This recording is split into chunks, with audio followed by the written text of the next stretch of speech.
Story of love. কণ্ঠ আমাদের, অনুভূতি আপনাদের। হারিয়ে যাই ভালোবাসার গভীরে। নারীকণ্ঠের তীব্র বিদ্রুপ আরভানের কানে পৌঁছালেও সে কোনো প্রতিক্রিয়া দেখালো না। নির্বিকার চিত্তে নিজের ফোনের স্ক্রিনে নজর বুলিয়ে জেসিকাকে সম্পূর্ণ উপেক্ষা করল।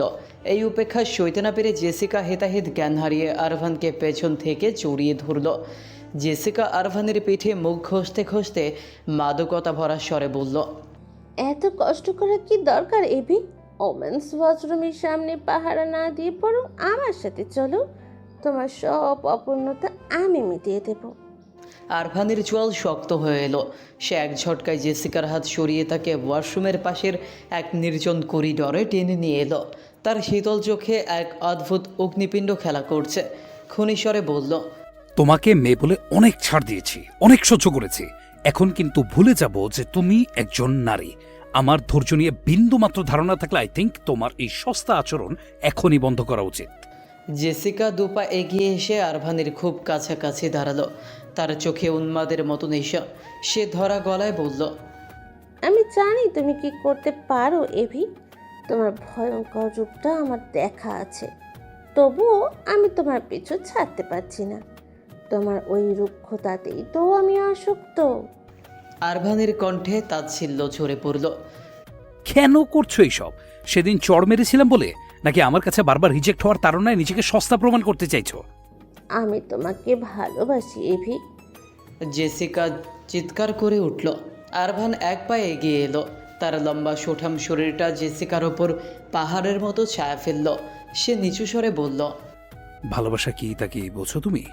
নাকি শুধু শারীরিক আকর্ষণ আর বিকৃত কি ভালোবাসা মনে করো? জেসিকা এবার বিদ্রুপের হাসি হাসল। শারীরিক আকর্ষণ? আমি সস্তা? তাহলে ওই মেয়েটা কি?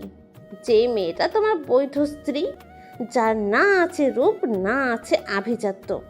আমার দিকে তাকাও এভি, আমার সব আছে। তোমাকে সুখী করার মতো সব কিছু আমার মাঝে আছে।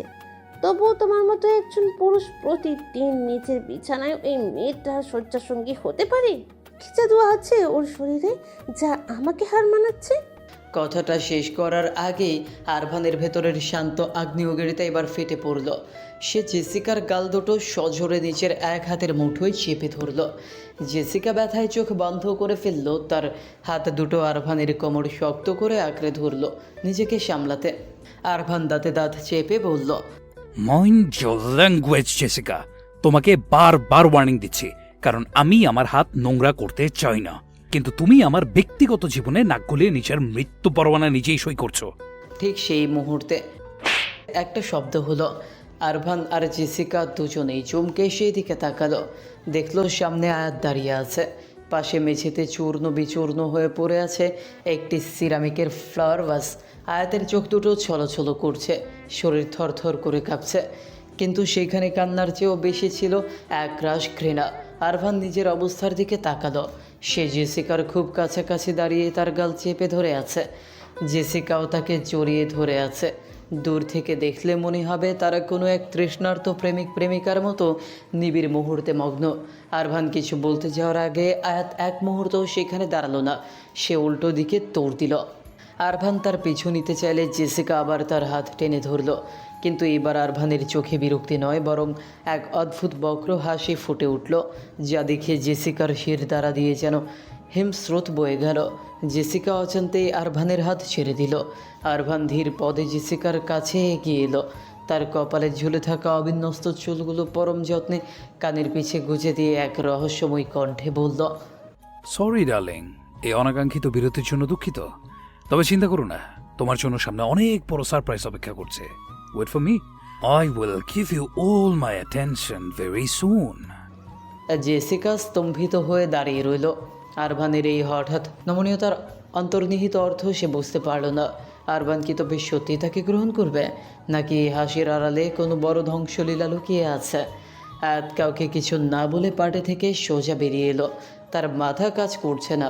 বুক ফেটে কান্না আসলেও সে নিজেকে শক্ত রাখার আপ্রাণ চেষ্টা করছে।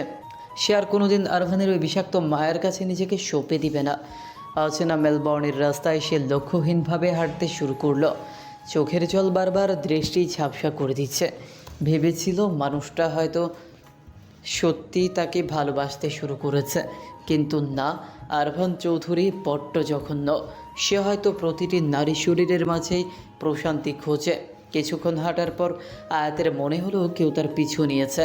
সে থামলে পায়ের শব্দও থেমে যায়। সে চড়ে হাঁটলে শব্দটাও দ্রুত হয়। আয়াত তার চোখে পেছনে তাকাতেই তার কলিজা শুকিয়ে গেল। 5 জন লোক, যাদের কারো হাতে ধারালো অস্ত্র, কারো হাতে চাইনিজ কুড়াল আর কারো হাতে হক স্টিক। এরা কি তাকে মারতে এসেছে? কিন্তু কেন?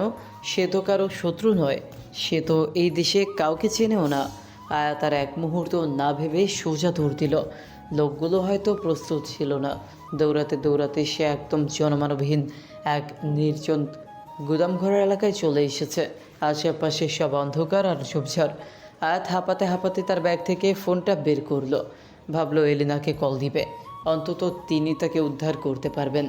কিন্তু স্ক্রিনে আঙুল ছোঁয়ানোর আগেই এক অতি পরিচিত ঘিনঘিনে কণ্ঠস্বর আয়াতের কানে প্রবেশ করলো। এতটা তারা কিসের জান পাখি? আয়াত পাথর হয়ে পেছনে ফিরল। তার চোখ ছানাবড়া হয়ে গেল। সামনে দাঁড়িয়ে আছে শাহরিয়ার। পরনে একটা ওভারসাইজ টি শার্ট, এলোমেলো চুল, গলায় ঝুলছে প্ল্যাটিনামের স্টাইলিশ চেন। ঠোঁটের কোণে সে পরিচিত ধূর্ত আর বিকৃত হাসি। সে দেয়ালের সাথে 2 হাত বুকে বেঁধে হেলান দিয়ে দাঁড়িয়ে মুখ ভর্তি চুইংগাম চিবোচ্ছে। শাহরিয়ার বাঁকা হেসে বলল, নিজে খুঁজে আমার কাছে চলে আসলি জান পাখি। That much you miss me. Oh I also love you জানো। এখন চলো আমরা পুরনো হিসেবটা আজ মিটিয়ে ফেলি। এবার আর কোনো আরভান এসে তোমাকে আমার কোল থেকে কেড়ে নিতে পারবে না। আয়াতের পায়ের তলার মাটি যেন সরে গেল। যে নরক থেকে সে বাঁচতে চেয়েছিল, সেই নরকে আজ 7 সমুদ্র 13 নদী পার হয়ে তার সামনে এসে দাঁড়িয়েছে। আজ যেন তার এক চরম অগ্নি পরীক্ষা চলছে। নিস্তব্ধ জনমানবহীন রাস্তায় সে একা, আর সামনে এক ধূর্ত শক্তিশালী জানোয়ার। গায়ের শক্তিতে শাহরিয়ারের সাথে লড়াই করে জেতা সম্ভব নয় জেনেও আয়াতের 2 চোখে আজ আগুনের ফুলকে। সে ঘৃণায় মুখ বাঁকিয়ে বলল, শয়তানদের বোধহয় আমন্ত্রণ জানাতে হয় না, তারা অন্যের জীবন নরক বানাতে দুর্গন্ধ শুকিয়েই নিজে থেকে হাজির হয়ে যায়। শাহরিয়ার চুইংগামটা মুখ থেকে ছুঁড়ে ফেলে দিয়ে বিশ্রীভাবে হাসল। হয় এখনো তেজ। এই তেজটাই তো তোমার প্রতি আমার আকর্ষণ বাড়িয়ে দেয় জান পাখি। তাই এই তেজটা কি শুধু আমার উপর দেখানোর জন্য তোলা থাক, নাকি আরভান চৌধুরীর স্পর্শেও এই আগুন তেজ জ্বলে ওঠে? আয়াত ঘৃণা ভরা চোখে তাকিয়ে বলল, সে আপনার মতো জানোয়ার নয়।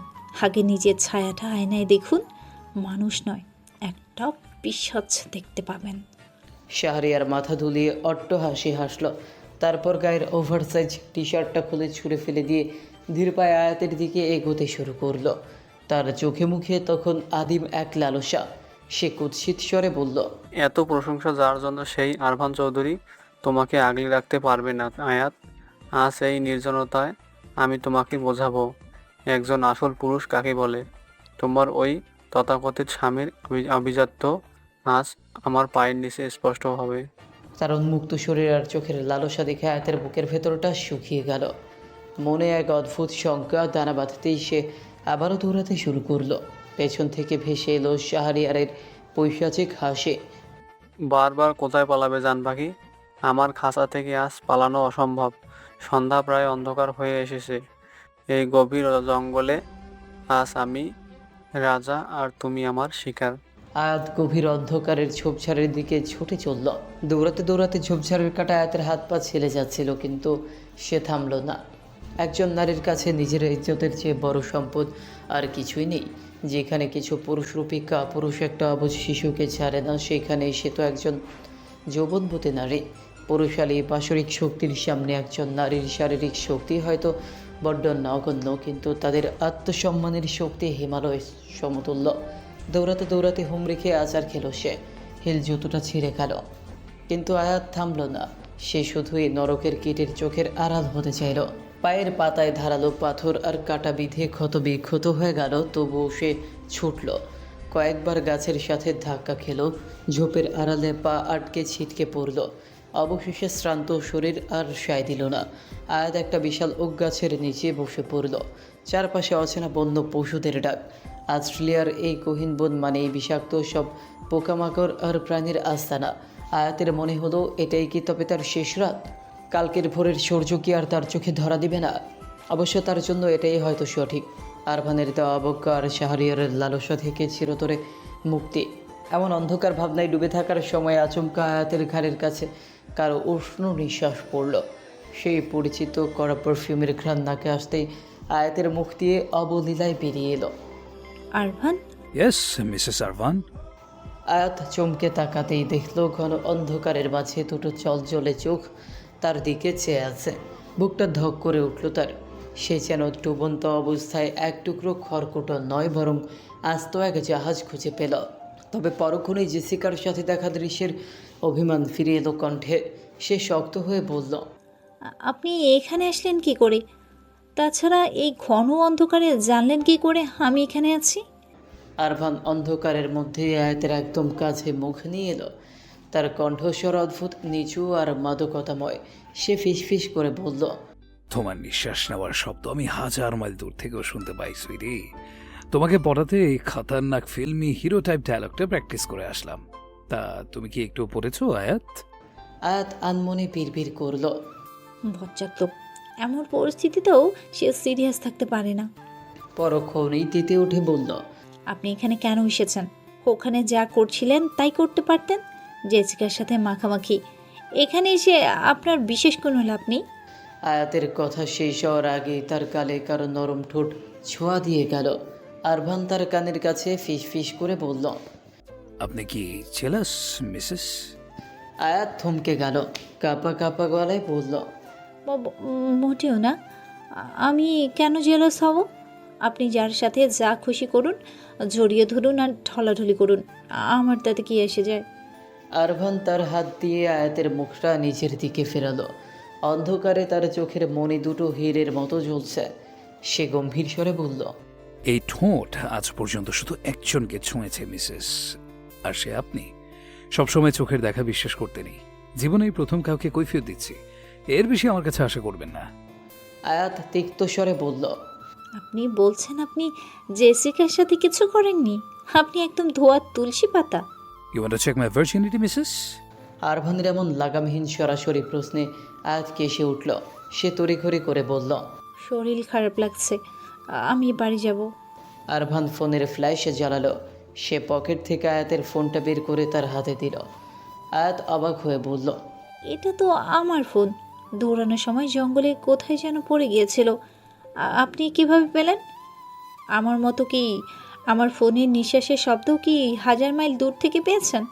আরভান একটু রহস্যময় হাসি দিয়ে বলল, বলতে পারেন সেটাই। ফোনের নিঃশ্বাসের শব্দ শুনেই আপনার কাছে এসেছি। সে আয়াতের গায়ের ধুলোবালি ঝেড়ে দিতে দিতে তার মুখের খুব কাছে চলে এলো। আয়াত তিক্ত গলায় বলল, কি করছেন? কিছুক্ষণ আগে একজনকে দিয়ে মেটেনি, এখন এখানে এসেছেন, আর কখনো আমাকে ছোবেন না আপনি। আরভান মুচকি হেসে বলল, 1000 জনকে দিয়েও এই লাল শাড়ির মালিকের চাহিদা মেটানো সম্ভব না মিসেস।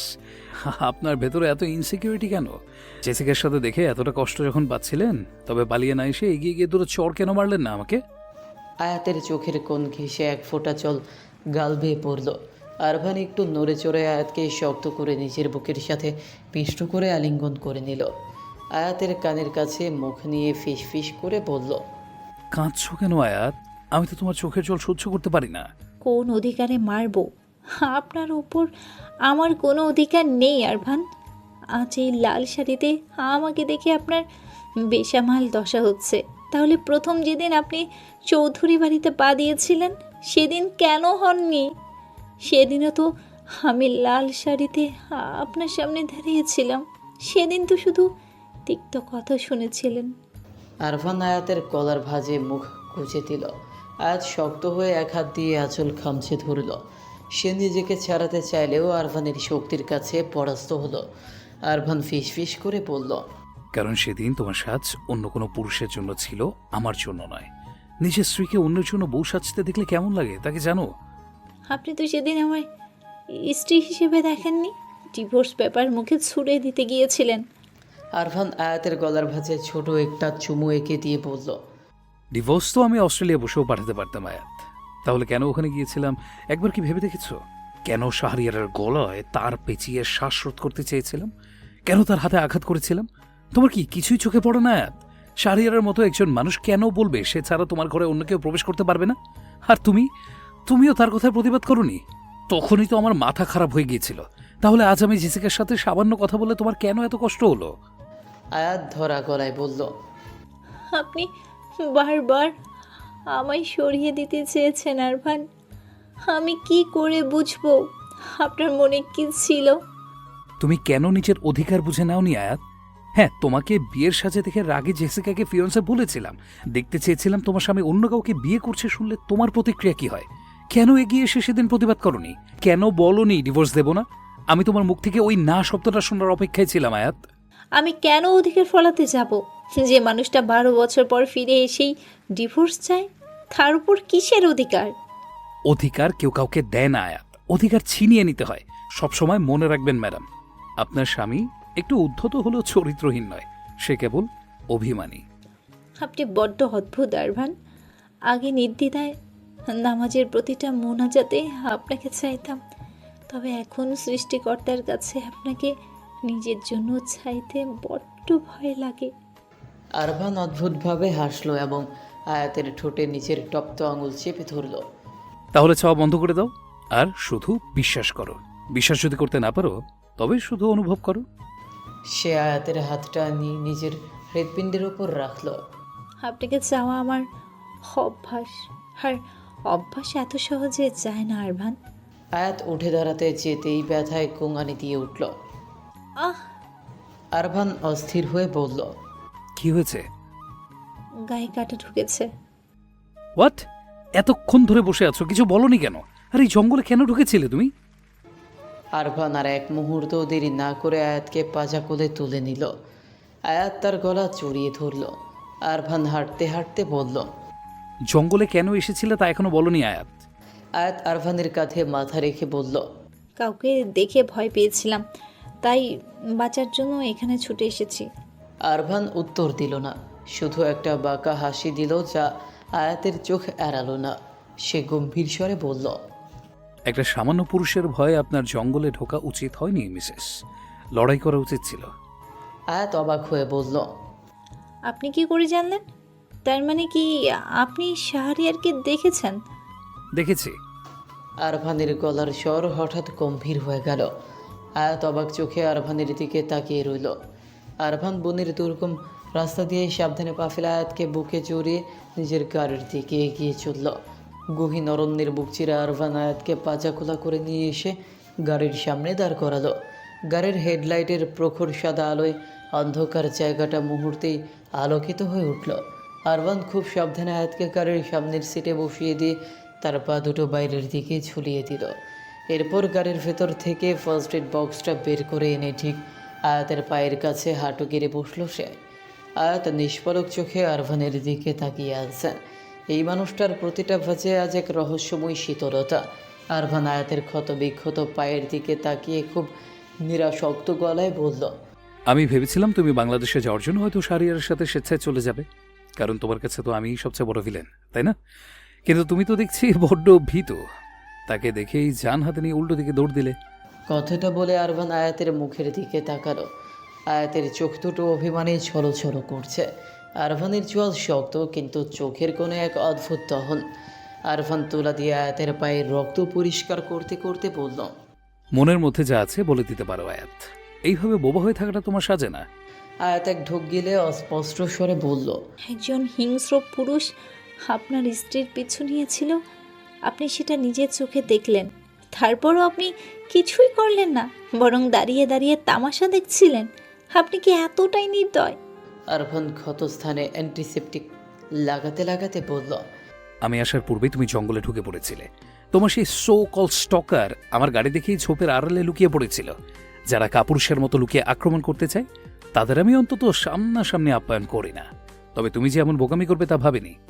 কথাটা বলার মাঝে আরভান আয়াতের পায়ে বিঁধে থাকা কাঁটাটায় এক হ্যাচকা টেনে বের করলো। যন্ত্রণায় আয়াত আহ করে চিৎকার দিয়ে আরভানের চুল খামচে ধরল। তার চোখ পেয়ে লোনাচল গড়িয়ে পড়ল। অভিমানে বুক ফেটে যাচ্ছিল তার। সে ধরা গলায় বলল, হ্যাঁ, আমি তো বোকাই, তাহলে কেন আসলেন আমাকে বাঁচাতে? আমি আপনার কেই বা হই? আমাকে কেউ মেরে ফেললেও তো আপনার কিচ্ছু যায় আসে না। আরভানের হাত মুহূর্তেই স্থির হয়ে গেল। তার চোখ দুটো মুহূর্তেই হিংস্র জানোয়ারের মতো লাল হয়ে উঠল। মুখ তুলে একদম আয়াতের চোখের গভীরে তাকিয়ে ক্ষিপ্ত স্বরে বলল, তোমাকে কেউ ছোঁয়ার সাহস দেখালে আমি তাকে জ্যান্ত পুড়িয়ে মারব। মনে রেখো আয়াত, তুমি কেবলই আমার। বলেই সে ব্যান্ডেজটা এত জোরে গিট দিল যে আয়াত ব্যথায় চোখ কুচকে আরভানের শার্টের কলার শক্ত করে চেপে ধরল। আরভান তার হাতটা আলতো করে ছাড়িয়ে দিয়ে তাকে সিটের ভেতরে সরিয়ে দিল। তারপর নিজেও ড্রাইভিং সিটে গিয়ে বসল। আয়াত স্তব্ধ হয়ে বসে রইল। এই আরভান বড্ড অপরিচিত, বড্ড রহস্যময়ী। তার এত রূপ কেন? কখনো প্রেমিক, আবার কখনো খুনে মেজাজের পাষাণ। এর মধ্যে কোনটা আসল আরভান? গাড়ি চলতে শুরু করলে আরভান গুমোট স্বরে জিজ্ঞেস করল, বাড়ি থেকে বের হয়ে শারিয়ার পিছু নিয়েছিল বলে কি এত দূর এসেছো? আয়াত জানলা দিয়ে বাইরের অন্ধকারের দিকে তাকিয়ে নিচু স্বরে বলল, সেখান থেকে বের হওয়ার পর আরও 5 জন লোক আমার পিছু নিয়েছিল। তাদের হাতে ধারালো অস্ত্র ছিল। আমি ভয় পেয়ে দৌড়াতে দৌড়াতে পথ হারিয়ে শাহরিয়ারের সামনে পড়ি। আরভান আর কোনো প্রশ্ন করলো না। সে ফোন বের করে কিছু একটা ট্র্যাক করলো, কিন্তু সিগন্যাল নেই দেখে বিরক্তিতে ফোনটার ড্যাশবোর্ডে ছুঁড়ে মারল। আসার আর জায়গা পেলে না? এমন জায়গায় আসলে যেখানে ফোনে নেটওয়ার্ক পর্যন্ত নেই। হঠাৎ গাড়িটা এক তীব্র ঝাঁকুনি দিয়ে থেমে গেল। আরভান বিড়বিড় করে এক কাদা গালি দিয়ে গাড়ি থেকে নামলো। টায়ার পাঞ্চার হয়েছে। পরিস্থিতি বেগতিক দেখে সে আয়াতের দিকে তাকিয়ে বলল, আমি একটু আসছি, দেখি আশেপাশে কাউকে কোথাও পাওয়া যায় কিনা। আয়াত আতকে উঠে আরভানের হাত চেপে ধরল।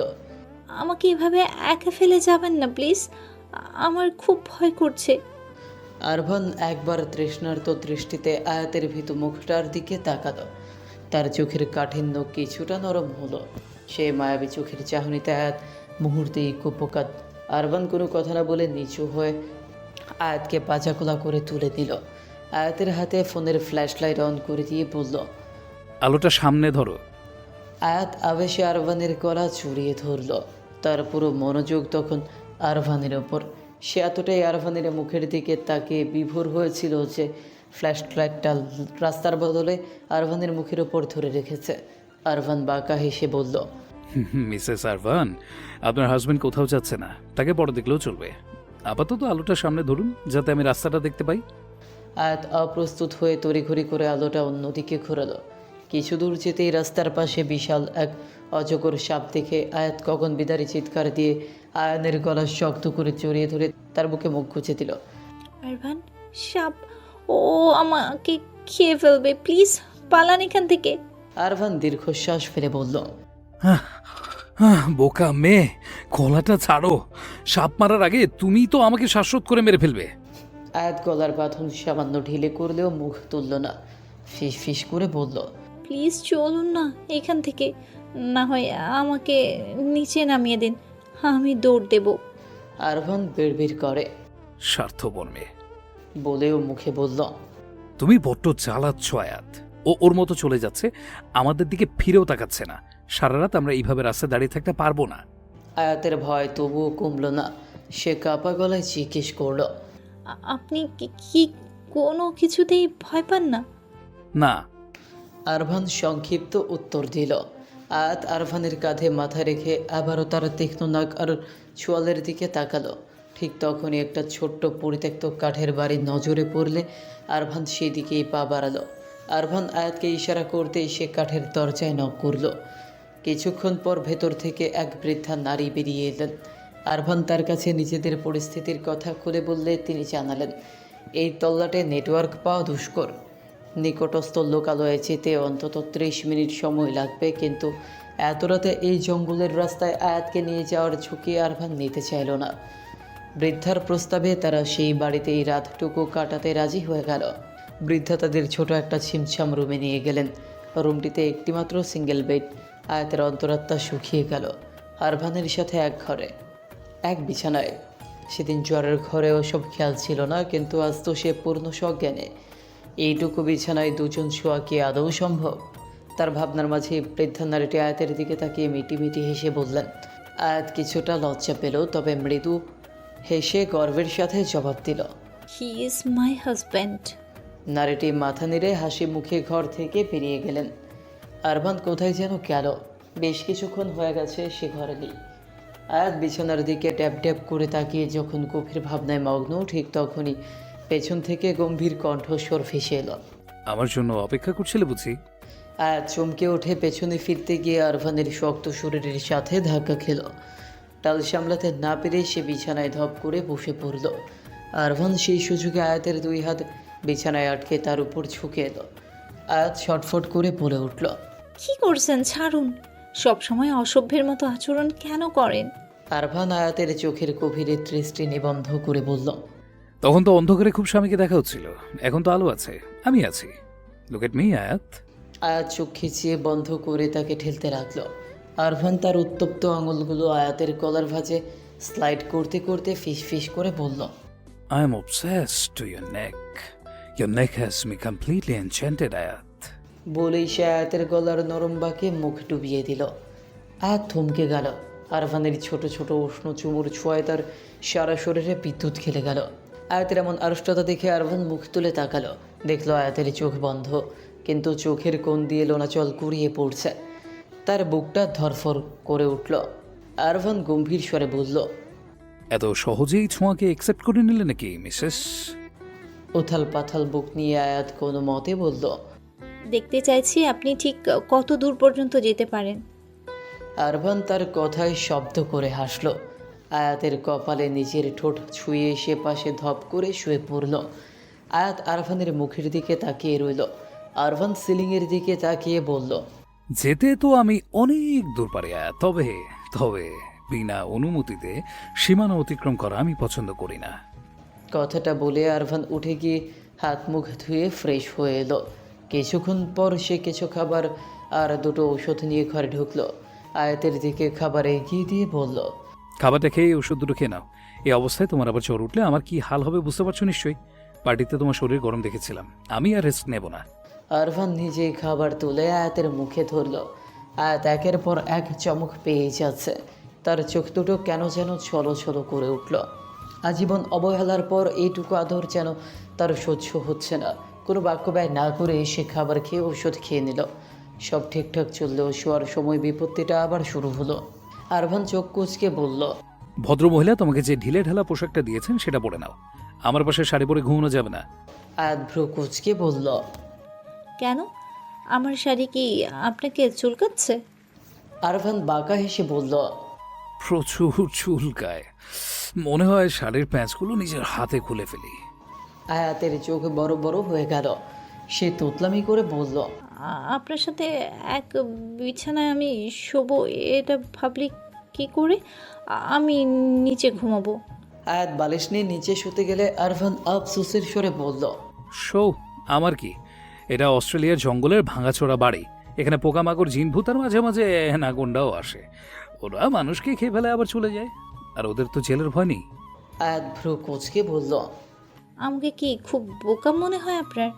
আপনি আবোল তাবোল গল্প বলবেন আর আমি বিশ্বাস করব? ঘরের মধ্যে সাপ আসবে কিভাবে? তুমি কেন বোকা হবে? বোকা তো হলো সাপ। ওই দেখো জানলাটা ভাঙা, ওরা ওখান দিয়েই যাতায়াত করে। আরভান হাত দিয়ে ইশারা করল। আয়াত জানলা দিয়ে তাকিয়ে দেখল সত্যি কাজ ভাঙা। ভয়ের এক শীতল স্রোত তার পিঠ দিয়ে বয়ে গেল। ভয় বাড়লেও সে মুখ শক্ত করে বলল। যদি অ্যানাকোন্ডা আসেও আপনি কি আমাকে বাঁচাবেন না? আরভান ঠোঁট চেপে হাসি আটকে বলল।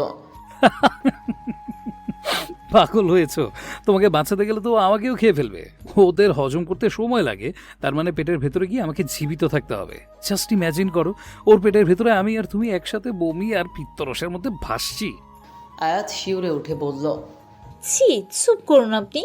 আপনার মুখ থেকে কি সবসময় ডাস্টবিনের মতো জঘন্য ভাষা বের হয়? আরভান ফিস ফিস করে বলল। না দেখে জানলে কিভাবে?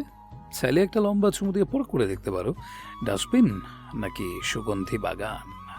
আয়াত রাগে কটকট করে নিচে শুয়ে পড়ল। আরভানও ঠোঁট কামড়ে হেসে উল্টো দিকে ফিরে শুয়ে পড়ল। বাইরে জঙ্গলের বাতাসের শব্দে এক ভুতুড়ে পরিবেশ তৈরি হয়েছে।